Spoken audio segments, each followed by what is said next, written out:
1er août, Proverbe chapitre 19 à 23. Mieux vaut le pauvre qui marche dans son intégrité que l'homme qui a des lèvres perverses et qui est un insensé. Le manque de science n'est bon pour personne, et celui qui précipite ses pas tombe dans le péché. La folie de l'homme pervertit sa voix, et c'est contre l'Éternel que son cœur s'irrite. La richesse procure un grand nombre d'amis, mais le pauvre est séparé de son ami. Le faux témoin ne restera pas impuni, et celui qui dit des mensonges n'échappera pas. Beaucoup de gens flattent l'homme généreux, et tous sont les amis de ceux qui font des présents. Tous les frères du pauvre le haïssent. Combien plus ses amis s'éloignent-ils de lui? Il leur adresse des paroles suppliantes, mais ils disparaissent. Celui qui acquiert du sens aime son âme, celui qui garde l'intelligence trouve le bonheur. Le faux témoin ne restera pas impuni, et celui qui dit des mensonges périra. Il ne sied pas un insensé de vivre dans les délices, combien moins à un esclave de dominer sur des princes. L'homme qui a de la sagesse est lent à la colère, et il met sa gloire à oublier les offenses. La colère du roi est comme le rugissement d'un lion, et sa faveur est comme la rosée sur l'herbe. Un fils insensé est une calamité pour son père, et les querelles d'une femme sont une gouttière sans fin. On peut hériter de ses pères une maison et des richesses, mais une femme intelligente est un don de l'Éternel. La paresse fait tomber dans l'assoupissement, et l'âme nonchalante éprouve la faim. Celui qui garde ce qui est commandé garde son âme, celui qui ne veille pas sur sa voie mourra. Celui qui a pitié du pauvre prête à l'Éternel, qui lui rendra selon son œuvre. Châtie ton fils, car il y a encore de l'espérance, mais ne désire point le faire mourir. Celui que la colère emporte doit en subir la peine, car si tu le libères, tu devras y revenir. Écoute les conseils et reçois l'instruction afin que tu sois sage dans la suite de ta vie. Il y a dans le cœur de l'homme beaucoup de projets, mais c'est le dessein de l'Éternel qui s'accomplit. Ce qui fait le charme d'un homme, c'est sa bonté, et mieux vaut un pauvre qu'un menteur. La crainte de l'Éternel mène à la vie, et l'on passe la nuit rassasié sans être visité par le malheur. Le paresseux plonge sa main dans le plat, et il ne la ramène pas à sa bouche. Frappe le moqueur, et le sot deviendra sage. Reprend l'homme intelligent, et il comprendra la science. Celui qui ruine son père et qui met en fuite sa mère est un fils qui fait honte et qui fait rougir. Cesse, mon fils, d'écouter l'instruction, si c'est pour t'éloigner des paroles de la science. Un témoin pervers se moque de la justice, et la bouche des méchants dévore l'iniquité. Les châtiments sont prêts pour les moqueurs, et les coups pour le dos des insensés. Chapitre 20.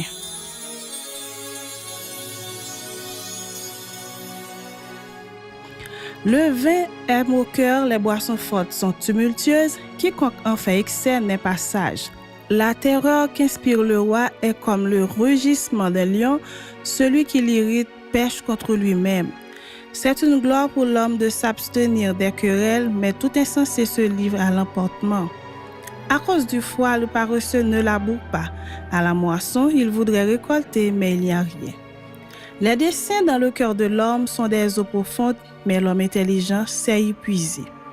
Beaucoup de gens proclament leur bonté, mais un homme fidèle, qui le trouvera?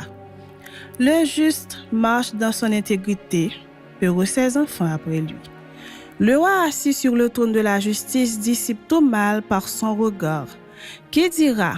J'ai purifié mon cœur, je suis net de mon péché.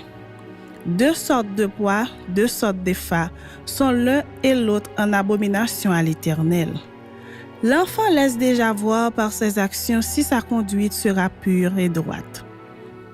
L'oreille qui entend et l'œil qui voit, c'est l'Éternel qui les a fait l'un et l'autre. N'aime pas le sommeil de peur que tu ne deviennes pauvre. Ouvre les yeux, tu seras rassasié de pain.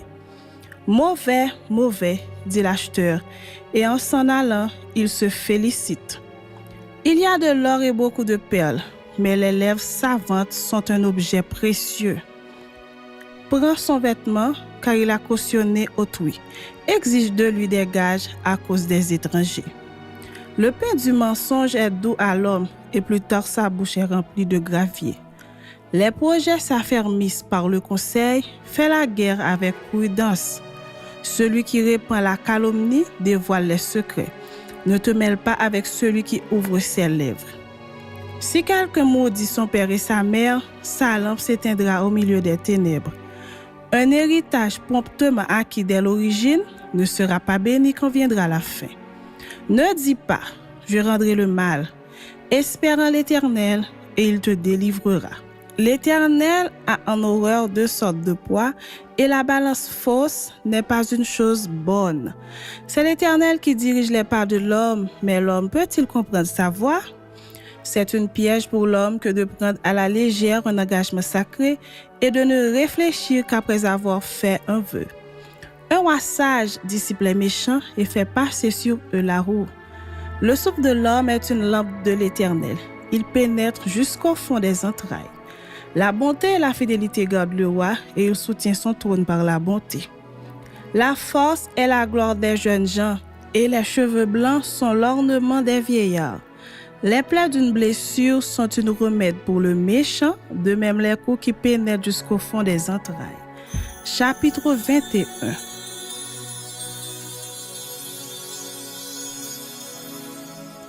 Le cœur du roi est un courant d'eau dans la main de l'Éternel. Il l'incline partout où il veut. Toutes les voies de l'homme sont droites à ses yeux, mais celui qui pèse les cœurs, c'est l'Éternel. La pratique de la justice et de l'équité, voilà ce que l'Éternel préfère au sacrifice. Des regards hautains et un cœur qui s'enfle, cette lampe des méchants, ce n'est que péché. Les projets de l'homme diligent ne mènent qu'à l'abondance, mais celui qui agit avec précipitation n'arrive qu'à la disette. Des trésors acquis par une langue mensongère sont une vanité fugitive et l'avant-coureur de la mort. La violence des méchants les emporte parce qu'ils refusent de faire ce qui est juste. Le coupable suit des voies détournées, mais l'innocent agit avec droiture. Mieux vaut habiter à l'angle d'un toit que de partager la demeure d'une femme querelleuse. L'âme du méchant désire le mal, son ami ne trouve pas grâce à ses yeux. Quand on châtie le moqueur, le sot devient sage, et quand on instruit le sage, il accueille la science.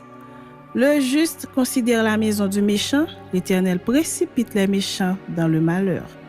Celui qui ferme son oreille au cri du pauvre criera lui-même et n'aura point de réponse. Un don fait en secret apaise la colère et un présent fait en cachette calme une fureur violente. C'est une joie pour le juste de pratiquer la justice, mais la ruine est pour ceux qui font le mal. L'homme qui s'écarte du chemin de la sagesse reposera dans l'assemblée des morts. Celui qui aime la voix reste dans l'intelligence, celui qui aime le vin et l'huile ne s'enrichit pas. Le méchant sert de rançon pour le juste et le perfide pour les hommes droits. Mieux vaut habiter dans une terre déserte qu'avec une femme querelleuse et irritable. De précieux trésors et de l'huile sont dans la demeure du sage, mais l'homme insensé les engloutit. Celui qui poursuit la justice et la bonté trouve la vie, la justice et la gloire. Le sage monte dans la ville des héros et il abat la force qui lui donnait de l'assurance. Celui qui veille sur sa bouche et sur sa langue préserve son âme des angoisses. L'orgueilleux, le hautain, s'appelle un moqueur. Il agit avec la fureur de l'arrogance. Les désirs du paresseux le tuent parce que ses mains refusent de travailler. Tout le jour, il éprouve des désirs, mais le juste donne sans parcimonie. Le sacrifice des méchants est quelque chose d'abominable, combien plus quand il l'offre avec des pensées criminelles. Le témoin menteur périra, mais l'homme qui écoute parlera toujours. Le méchant prend un air effronté, mais l'homme droit affermit sa voix. Il n'y a ni sage, ni intelligence, ni conseil en face de l'Éternel. Le cheval est équipé pour le jour de la bataille, mais la délivrance appartient à l'Éternel. Chapitre 22.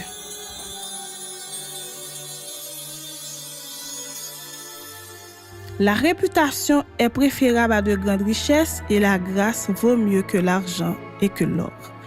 Le riche et le pauvre se rencontrent, c'est l'Éternel qui les a fait l'un et l'autre. L'homme prudent voit le mal et se cache, mais les simples avancent et sont punis. Le fruit de l'humilité, de la crainte de l'Éternel, c'est la richesse, la gloire et la vie. Des épines, des pièges sont sur la voie de l'homme pervers, celui qui garde son âme s'en éloigne. Instruis l'enfant selon la voie qu'il doit suivre, et quand il sera vieux, il ne s'en détournera pas. Le riche domine sur les pauvres, et celui qui emprunte est l'esclave de celui qui prête. Celui qui sème l'iniquité moissonne l'iniquité, et la verge de sa fureur disparaît. L'homme dont le regard est bienveillant sera béni parce qu'il donne de son pain aux pauvres. Chasse le moqueur et la querelle prendra fin. Les disputes et les outrages cesseront. Celui qui aime la pureté du cœur et qui a la grâce sur les lèvres a le roi pour ami. Les yeux de l'Éternel gardent la science, mais il confond les paroles du perfide. Le parfum se dit, il y a un lion dehors, je serai tué dans les rues. La bouche des étrangères est une fosse profonde, celui contre qui l'Éternel est irrité y tombera. La folie est attachée au cœur de l'enfant, la verge de la correction l'éloignera de lui. Opprimer le pauvre pour augmenter son bien, c'est donner aux riches pour n'arriver qu'à la disette. Prête l'oreille et écoute les paroles des sages, applique ton cœur à ma science. Car il est bon que tu les gardes au-dedans de toi et qu'elles soient toutes présente sur tes lèvres. Afin que ta confiance repose sur l'Éternel, je veux t'instruire aujourd'hui, oui toi. N'ai-je pas déjà pour toi mis par écrit des conseils et des réflexions pour t'enseigner des choses sûres, des paroles vraies, afin que tu répondes par des paroles vraies à celui qui t'envoie? Ne dépouille pas le pauvre parce qu'il est pauvre et n'opprime pas le malheureux à la porte, car l'Éternel défendra leur cause et il ôtera la vie à ceux qui les auront dépouillés. Ne fréquente pas l'homme colère, ne va pas avec l'homme violent, de peur que tu ne t'habitues à ses sentiers et qu'il ne devienne un piège pour ton âme.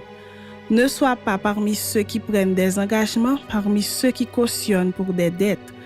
Si tu n'as pas de quoi payer, pourquoi voudrais-tu qu'on enlève ton lit de 2 sous 3? Ne déplace pas la bonne ancienne que tes pères ont posée. Si tu vois un homme habile dans son ouvrage, il se tient auprès des rois. Il ne se tient pas auprès des gens obscurs. Chapitre 23.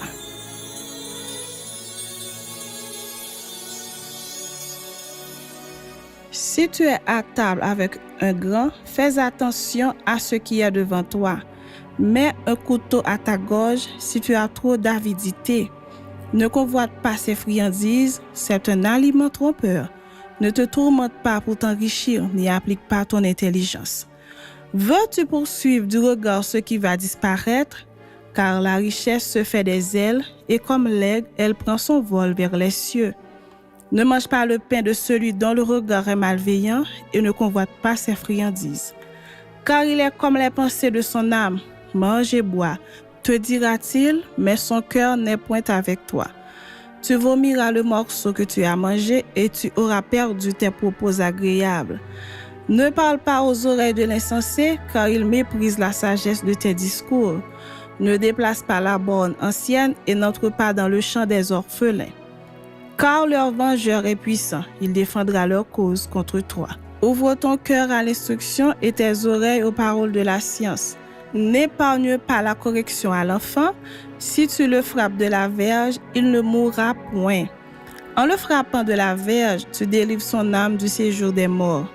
Mon fils, si ton cœur est sage, mon cœur à moi sera dans la joie. Mes entrailles seront émues d'allégresse quand tes lèvres diront ce qui est droit. Que ton cœur n'envie point les pécheurs, mais qu'il ait toujours la crainte de l'Éternel. Car il est un avenir et ton espérance ne sera pas anéantie. Écoute mon fils et sois sage, dirige ton cœur dans la voie droite. Ne sois pas parmi les buveurs de vin, parmi ceux qui font excès des viandes. Car l'ivrogne et celui qui se livre à des excès s'appauvrissent, et l'assoupissement fait porter des haillons. Écoute ton père, lui qui t'a engendré, et ne méprise pas ta mère quand elle est devenue vieille. Acquiert la vérité et ne la vends pas, la sagesse, l'instruction et l'intelligence. Le père du juste est dans l'allégresse. Celui qui donne naissance à un sage aura de la joie. Que ton père et ta mère se réjouissent, que celle qui t'a enfanté soit dans l'allégresse. Mon fils, donne-moi ton cœur et que tes yeux se plaisent dans mes voies. Car la prostituée est une fosse profonde et l'étrangère un puits étroit. Elle dresse des embûches comme un brigand et elle augmente parmi les hommes le nombre des perfides. Pour qui les a? Pour qui les hélas? Pour qui les disputes? Pour qui les plaintes? Pour qui les blessures sans raison? Pour qui les yeux rouges? Pour ceux qui s'attardent auprès du vin, pour ceux qui vont déguster du vin mêlé. Ne regarde pas le vin qui paraît d'un beau rouge, qui fait des perles dans la coupe et qui coule aisément. Il finit par mordre comme un serpent et par piquer comme un basilic. Tes yeux se porteront sur des étrangères et ton cœur parlera d'une manière perverse. Tu seras comme un homme couché au milieu de la mer, comme un homme couché sur le sommet d'un mât. On m'a frappé, je n'ai point de mal. On m'a battu, je ne sens rien. Quand me réveillerai-je? J'en veux encore.